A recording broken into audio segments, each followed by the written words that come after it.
Ya, sahabat Indonesia, kita jumpa lagi di Hot News, Kanal TV Anak Bangsa. Situasi masih memanas di sebuah partai masa reformasi, yaitu Partai Demokrat. Baru-baru ini seorang tokohnya, Ferdinand Hutahian, mengundurkan diri. Kemudian tak lama kemudian, ada pernyataan dari juga tokoh Partai Demokrat, Marzuki Ali, yang mengatakan bahwa beliaulah yang membiayai, mengongkosi para demonstran, yaitu mahasiswanya. Beliau sebagai rektor, dengan segala macam alasannya. Nah, kemudian Pak SBY juga menyampaikan pidato lihat video yang viral, menghimbau pemerintah supaya demokratis dan sebagainya dan sebagainya.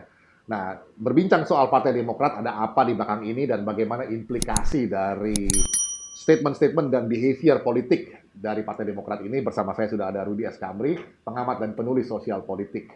Apa yang terjadi di Partai Demokrat? Mas Rudi pakai baju biru hari ini. Biru boleh biru, tapi amit-amit biru ya. Demokrat. Baik Mas Andri, ini Partai Demokrat ini memang ya Partai Demokrat gitu ya. Tidak pernah berubah gitu Kenapa ya. pakai iya? Ya begitulah. Ini kan sebuah partai yang dalam tanda kutip berbentuk perusahaan keluarga gitu, ya. Karena kepemimpinannya bisa diwariskan, Mas. Oh gitu ya. Nanti anaknya AHY yang jadi ketua umum berikutnya. Oh, dinasti politik lah gitu ya. Ya, itulah yang terjadi. Jadi mohon maaf semua kader Demokrat, siapapun ya jangan berharap bisa menjadi ketua umum gitu ya. Yes, maksimal sekjen atau ketua itu, wakil ketua umum itu. Oh gitu ya. Karena jatah ketua umum sudah dipatok oleh keluarga Cikeas. Tapi ini kenyataan ya. Mungkin di partai lain juga ada. Oke. Nah, dengan bentuk partai yang seperti itu, Mas, jangan terlalu mengharapkan partai ini akan tumbuh dengan bagus, ya. Apalagi dibandingkan dengan Partai Demokrat di Amerika, waduh, Jauh ya. jadi kayak bumi sama langit gitu ya. Nah, berkaitan dengan ini apa namanya isu undang-undang Cipta Kerja ini ya, ini kan terlihat sekali, terlihat sekali. Yang pertama saya melihat betapa tidak demokratisnya orang-orang di Partai Demokrat, gitu ya. Ya termasuk Pak SBY, termasuk AHY, semuanya lah. Dari apa coba? Dalam demokrasi, Mas. Di demokrasi Pancasila lah, gitu. Memang diupayakan, diusahakan adalah mencapai musyawarah mufakat. Ya. Nah, tapi kalau tidak tercapai, apa terjadi? Voting. Ya. Nah, ini kan kesepakatan ini. Ya. Kesepakatan konvensi yang harus diikuti oleh semua orang dan ditaati, ya. Nah, pada proses Undang-Undang Cipta Kerja ini ada 9 fraksi, gitu. Ya. Pada ujungnya 2 fraksi tidak setuju. Mereka tidak setuju di ujung, tapi dari awal mereka ikut Nah, kan? iya. Ini biasa Mas, mereka mau cari panggung ya. Nah, kalau tidak setuju dalam proses demokrasi tadi, Ada mekanismenya. mekanismenya Ya. dia harus mengakui dong Ya. produk dari undang-undang yang disetujui mayoritas fraksi yang ada. Ya. Ini esensi demokrasi. Ya. Ya, pertama musyawarah mufakat, yang kedua ya voting, itu tidak ada jalan lain kan? Legowo. Dan ini tidak ada. Tidak ada. Nah ya, jadi saya melihat implikasinya apa. Jadi mohon maaf saya agak menyayangkan kenapa partai ini dinamai Partai Demokrat gitu. Karena Demokrat itu kan harusnya ada roh demokrasi di dalamnya gitu, ya. Terbukti apa? Ucapan AHY di media sosial itu. Begitu dia cari panggung, mohon maaf kepada buruh, kepada rakyat, aduh, ini lebay gitu ya. Lebay bin alay ya menurut saya. Jadi tidak menunjukkan kelegowoannya. Nah, yang kedua sang Pepo ini. Sang Pepo, Pak SBY juga sama. Jadi penyakit sindrom apa namanya? Bapernya itu belum sembuh rupanya ya. Ya, selalu berkicau dengan pakai Twitter atau apa. Yang terakhir begitu dikasih statement keras oleh Pak Luhut, langsung baperan, mau minta sama Pak Luhut jangan terlalu mengancam-ancam, ada apa? Suara rakyat lah. Suara rakyat lah. Pak SBY-nya lupa bahwa dia pernah jadi presiden. Meskipun dalam masa kepresidenan itu kapal besar yang namanya Indonesia ini seolah-olah dalam tanda kutip adalah berjalan seperti autopilot, gitu. Berjalan sendiri, nggak tahu kemana. Ya, No decision. ya sudahlah, karena beliau kan orangnya sangat zero enemy minded, gitu. Jadi tidak ada musuh yang dia. Nah, akhirnya semua musuh ya campur aduk di situ, gitu. Itu yang terjadi. Oke, berkaitan lagi ini, ada Benny Kaharman, ya begitu frontal, sana kemari teriak-teriak. Kemudian ada lagi Marzuki Ali, gitu. Ini kader Demokrat, pernah jadi ketua DPR ya, ketua DPR waktu itu. DPR juga ya. Ini orang-orang ini sangat ya, Marzuki Ali ini, betapa songongnya dia ya. Ya, Kenapa itu, dia dari ketua DPR, harusnya mengerti mekanisme. Iya, Ya, betul. Ya, Paham betul ya. paham betul bahwa keputusan mayoritas itu ada keputusan institusi yang harus dihormati. Ini sekarang dia malah terbuka mendanai orang demo. Coba kalimat apa lagi yang harus digantikan yang lebih indah daripada songong? Coba, benar nggak? Tapi mungkin masa kepemimpinan beliau dulu tidak pernah ada produk legislasi yang berbobot seperti Saya kadang-kadang Omnibus heran. Law. Mereka ini kan orang tokoh-tokoh yang pernah mengecap kenikmatan duniawi dari negara, gitu kan ya. Kekuasaan ya. Ya, kekuasaan, tapi tidak bisa membuat mereka jadi wise atau bijak. Gitu. Jadi kayak Pak SBY ini, ada lagi muncul meme yang muncul yang nggak tahu siapa yang membuat itu, bahwa rakyat meminta SBY untuk mencalonkan diri lagi jadi presiden. Saya kadang-kadang ngelus dada ini, Mas. Ya, ini kalau lihat dada saya agak kempes ini karena saya seringnya elus-elus kalau lihat Elus-elusnya. Pak SBY. Elus-elus sendiri ya. Nah, nah, ini problemnya Mas Andre. Ya. Kalau Pak SBY mau jadi presiden, gitu ya, artinya kan undang-undang ini harus dirubah dulu. Gitu. Sekarang kan nggak mungkin, ya kan, ada cuma dua ada. Iya. Kalau dirubah, saya setuju. Kenapa? Nah, calon kita Jokowi lagi. Ya toh? Kalau Pak SBY dia jadu sama Pak Jokowi ya paling skornya 80-20 lah. Iya. Kalau Pak Prabowo masih 60-40 kan kemarin. Kalau Pak SBY kasih 20 lah. Ini realita politik yang saya harus akui bersama. Ya, bahwa kekuatan politik dari seorang SBY ini tidak sebesar dulu lagi. Karena waktu dulu memang lawannya Megawati gitu ya. Jadi memang tidak terlalu memberikan perlawanan yang kuat gitu ya. Dia dalam memposisikan diri selalu terzolimi dan sebagainya.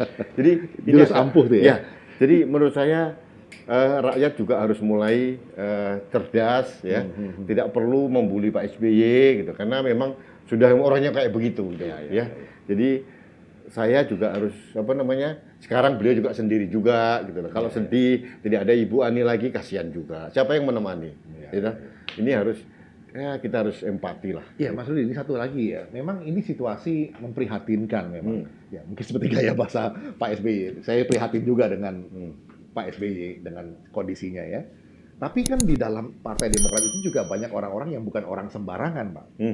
Jadi ada kayak Pak Benny, yang lain-lain ya. Tapi kenapa mereka nggak bisa memberikan satu narasi yang sesuai dengan akal sehat begitu ya? Sayang sekali gitu, kader-kadernya. Jadi saya tidak tahu persis tentang internal Partai Demokrat gitu ya. Tapi yang bisa saya bayangkan bahwa demokrasi di sana tuh begitu tumbuh bagus ya. Semua boleh berpendapat, cuma keputusannya tergantung Pak SBY gitu aja. Jadi ya, itu saja. Jadi semua boleh berpendapat macam-macam berbeda, tergantung sekarang AHY sama Pak SBY gitu. Jadi itulah demokrasi ala Partai Demokrat gitu. Jadi tapi ya sudah, saya tidak menyalahkan kayak Pak Benny Kaharman atau mungkin juga yang lain-lain ya. Ya, memang begitu. Tapi akhirnya ada yang berani mengambil sikap seperti siapa yang dengar Pak Ferdinand Hutahian. Nah, saran Mas Rudi untuk kader-kader Demokrat yang masih punya akal sehat gimana? Nah, saya hanya bicara boleh jujur, Partai Demokrat ini sudah berapa kali pemilu ya, trennya kemana? Nah, kita sudah tahu kan. Ke depan juga agak repot gitu. Pak AHY ini menjadi nakoda baru ya. Masih muda, lucu ini, masih muda tapi tidak bergaya dan berperilaku berpikir seperti anak muda. Jadi berpikir bergaya fotokopi dari sang pepo. Mungkin karena kalau politisi karbitan seperti itu. Kalau saya bayangin gini, ini si Agus Harimurti Yudhoyono itu kan katanya pinter, katanya, saya nggak tahu ya. Katanya pinter, dia cerdas gitu ya. Meskipun di kemiliteran cuma mentok di mayor lalu keluar gitu ya. Tapi katanya cerdas. Harusnya kalau dia bisa mengempowering diri sendiri dan bisa merengkuh kalangan milenial ini, Mas. Wah, itu luar biasa. Cuma karena dia memfotokopi copas dari sang bapak gitu, gayanya, ngomongnya dan sebagainya. Jadi ya akhirnya pada saat sekarang, Mas, saya melihat seorang AHY itu di belakangnya seolah-olah ada sang pepo di belakangnya. Jadi tidak bisa melihat seorang AHY ansih gitu loh. Kenapa? Masih dibayang-bayang. Gitu loh. Dia tidak bisa keluar dari bayang-bayang SBY ini. Ini kan sayang, potensinya bagus gitu ya. Jadi akhirnya segmen market yang potensial yang bisa digarap kalangan anak muda 40 ke bawah lah gitu ya. Ini jadi terbuang sia-sia gitu. Oke. Dan yang berikutnya, Mas Andre, saya melihat ini kesalahan strategi dari Pak SBY dan AHY dalam menyikapi silang sengkarut Undang-Undang Cipta Kerja. Nah, kalau saya dari beliau, Mas, saya akan bersikap legowo, saya akan mendinginkan rakyat gitu ya. Inilah esensi demokrasi, keputusan DPR sudah diketuk, ini harus kita hargai. Kalau kita tidak setuju, mari ya kita bersama-sama ke MK untuk uji materi. Nah, supaya lebih objektif, lebih ilmiah gitu ya. Ya, ini malah saya nggak tahu. Ini malah kok yang berembus kencang di luaran ini, Mas. Tagar itu adalah Cikeas Bandar Demo. Saya nggak tahu. Karena banyak viral di medsos juga. Ada mobil berlogo Demokrat menurunkan demonstran. Ada tokoh Partai Demokrat yang berorasi di depan demonstran. Dan mengaku loh, saya dari Partai Demokrat. Terang-terangan dia mengatakan itu. Nah, sebetulnya kan gini, kalau mungkin dia mau mengambil hati kaum buruh, ya monggo-monggo saja gitu. Tapi menurut saya ini adalah pilihan yang tidak cerdas gitu ya. Dan ini kan harus diklarifikasi, Mas. Yang tadi bilang mobil berlogo Partai Demokrat. Ini harus diklarifikasi. Ada lagi tagar ya. Tadi yang bilang tagar Cikeas Bandar Demo. Ini kan harus klarifikasi ya. Jangan bilang, "Oh, yang menuduh Partai Demokrat menandai demo akan saya lawan, saya polisikan, saya pidanakan." Ya, maksudnya sempat mau nah, juga gitu. Padahal saya cuma bertanya, benar atau tidak? Saya butuh klarifikasi ya. Kalau tidak benar, syukur ya. Kalau benar juga rasain gitu ya. Jadi bagi saya udahlah, Mas. Ini belum tentu benar tapi juga mungkin juga tidak salah. Gitu istilahnya ya. Jadi intinya, Mas Andri, itulah kepada Partai Demokrat, tolong jangan terlalu main drama. Drama Korea itu jatahnya mak-mak ya. Jangan yang bapak-bapak mengambil alih untuk bermain drama, nggak lucu jadinya. Karena rakyat makin cerdas dan ini implikasinya buruk buat Partai Demokrat sendiri inilah ke depannya ya. Ke depan jadi mau jadi apa Partai Demokrat gitu. Jadi agak susah kita Tapi itulah terserah dia karena apapun terjadi inilah pilihan yang diambil, tapi konsekuensi logisnya akan besar ya. Pemerintah tidak akan tunduk dengan omongan Partai Demokrat. Dan satu lagi yang penting bahwa SBY, mohon maaf ini, tidak akan lagi suaranya didengar oleh presiden. Saya yakin itu. Ya. Karena apa? Sudah menunjukkan jiwa yang tidak negarawan. Ini sayang sekali ya. Sayang. Dia kan paling lama nih. Ini presiden yang masih hidup nih, Mas. Dia yang paling lama nih. 10 tahun ya. Pasca Orde Baru, dia yang paling lama 10 tahun nih.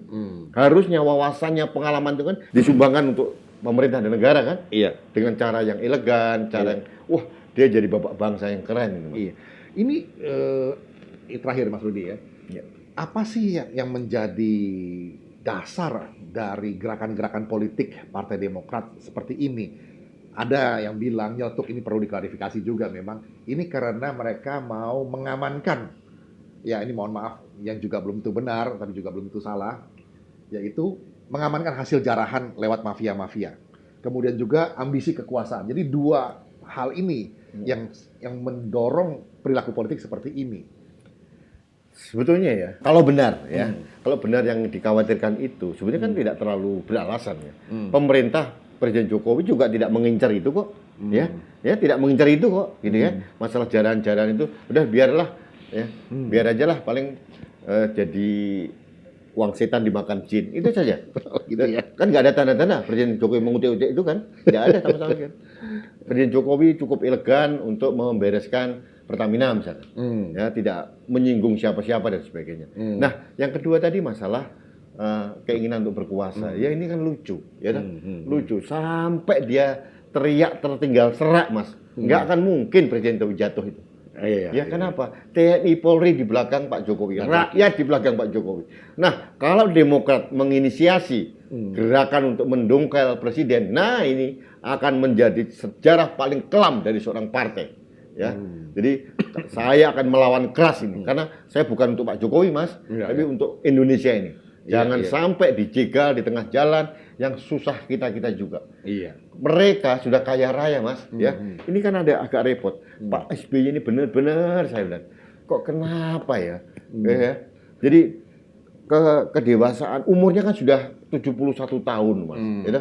Harusnya sudah wise, matang gitu ya, bijak untuk mencermati semua masalah yang ada. Gitu ya. Biarkanlah semua berproses. Kalaupun anaknya pengen jadi apa atau jadi apa kan bisa dalam proses. Bisa kok. Karena potensi anak ini ada, si AY ada. Jangan dipaksakan, jangan membuat instan gitu ya. Jadi akhirnya jadi kalau tadi saya bilang pisang itu, Mas, kalau dipaksakan dikarbit dia masih matangnya juga nggak enak. Bandingkan dengan matang pohon seperti Pak Jokowi misalkan.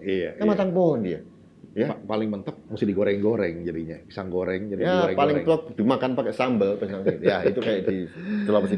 Ini, Mas, menurut saya sih kita harus mencermati bahwa langkah dari Pak SBY dan Pak AY itu perlu klarifikasi dengan detail. Apakah beliau benar-benar dibalik kerusuhan yang ada ini, ya?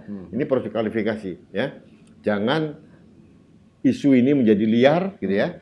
Terus tidak ada klarifikasi, akhirnya menjadi dianggap dalam tanda kutip sebagai suatu kebenaran. Nah, sebagai penutup, Mas Rudi, peristiwa atau perilaku politik seperti begini menjadi tidak lucu dan menjadi sangat serius menyangkut soal keamanan, karena beberapa saat ke depan ini terdengar santer berita bahwa akan terjadi beberapa kelompok-kelompok ormas ini akan melakukan demo atau demonstrasi yang kita udah tahu ujung-ujungnya mengarah kepada kerusuhan. Ya entah ada FPI, ada GNPF, ada macam-macam lah, begitu ya. Nah, ini bagaimana sebetulnya sebaiknya Partai Demokrat nih dalam kaitan ini bersikap kepada mereka? Saran Mas Rudi.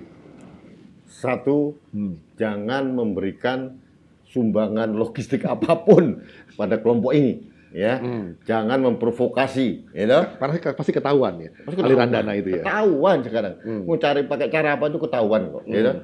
Jadi jangan memberikan bantuan apapun, ya. Nah, ini saran ya. Saran loh ini, ya. Jangan menjadi bandar demo. Nah, ini saran saya, Mas. Ya. Supaya mencuci nama tagar itu ya. Ya, supaya ini nggak liar gitu, liar mengular dan akhirnya jadi berkobar kemana-mana gitu. Jadi ya tadi jangan menjadi bandar demo. Ini Pak SBY, ya. Yang kedua, jangan memprovokasi orang di tulisan media sosial. Jangan, yang ketiga, jangan baperan lagi lah. Bapak ini nggak pantas, sudah seumur ini udah baperan gitu ya. Harus wise, bijak sebagai belajar pada chapter awal menjadi seorang negarawan, ya. Karena sudah nggak mungkin lagi mau jadi presiden, nggak mungkin. AHY mau jadi presiden pun juga nggak mungkin. Nun sewu, Mas, ini terakhir juga saya bilang.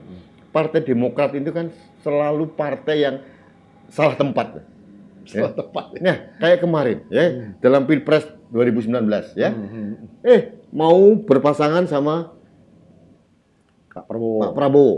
Sudah siapkan apa namanya kardus-kardus lah waktu itu kan yang diungkapkan sama si Andi Arief itu kardus. Ya. Udah klop tidak mau dengan kelompoknya Pak Jokowi gitu kan. Tiba-tiba masuk Sandiaga Uno. Ya. Nah, akhirnya kita kan bingung kan dia, nggak ada teman, nggak ada kawan ini, gitu. Mau masuk ke Pak Jokowi sudah terlanjur daftar ke KPU, gitu kan? Mau ke sini juga malu. Tapi kalau tidak bergabung, Mas, dia tidak boleh ikut pemilu. Itu aturannya. Jadi harus bergabung. Akhirnya bergabunglah di kelompoknya Prabowo. Gitu. Itu pun bergabung bukan setengah hati, Mas. 1/8 hati kali, ya. Karena kita tahu ya betapa dia akhirnya kan nggak blended kan, Mas. Ini sering terjadi ya. Pak SBY ini kalau nyun sewu nih, kalau orang Jawa itu rumongso bisa tapi ora bisa rumongso ya. Seolah-olah pengen menjadi kekuatan yang netral, seimbang gitu. Tapi nggak paham betapa kecilnya kekuatannya dia. Sekarang hasil pemilu kemarin berapa persen? Iya. Jauh di bawah 10% lagi. Ya, kan? Jadi ini sudah menjadi sandiakalaning SBY menurut saya. Sejak kalanya ya. Senjakalanya Pak SBY. Udahlah, kita realisasi saja, serahkan pada anak muda, berproses, jangan menjadi main drama dengan menunggangi sana sini gitu ya. Menjadi elegan saja. Saran saya yang terakhir Mas, tak ulang lagi Mas. Pak SBY, Pak AHY, jangan menjadi bandar demo. Itu aja. Saran yang baik. Saran saya loh kira. ya. Dan juga buat semuanya sebetulnya. Kalau demo bukan jalannya adalah uji materi di MK. Itu yang lebih bijaksana. Kalau semua politisi ini punya jiwa negarawan. Saya kira itu cukup jelas pesan-pesan disampaikan. Kita jumpa lagi di Hot News berikutnya. Indonesia maju.